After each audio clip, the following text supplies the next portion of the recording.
Audio Jungle. আসসালামু আলাইকুম, আমন্ত্রণ জানাচ্ছি পল্লী বার্তা সংবাদে।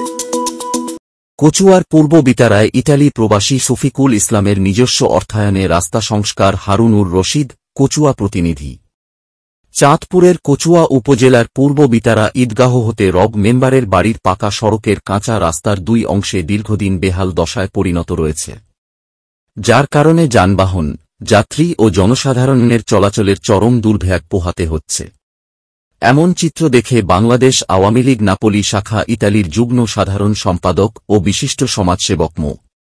শফিকুল ইসলাম, ইতালি শফিক, তাঁর নিজস্ব অর্থায়নে ঈদকে সামনে রেখে ঈদগাহ ও আব্দুর রব মেম্বারের বাড়ির সামনের সড়কে বেশ কিছু স্থানে সংস্কারের উদ্যোগ নেন।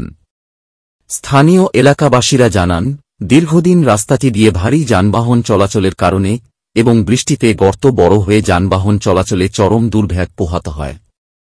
এ সড়ক দিয়ে কলেজ, মাদ্রাসা শিক্ষার্থী ও বাজারের ক্রেতা ও বিক্রেতারা প্রতিনিয়ত যাতায়াত করে। রাস্তার এমন পরিস্থিতিতে কয়েকবার সিএনজি ও অটোরিকশাসহ বিভিন্ন যানবাহন দুর্ঘটনার শিকার হয়েছে। এতে করে যাত্রীরা গুরুতর আহত হয়েছে।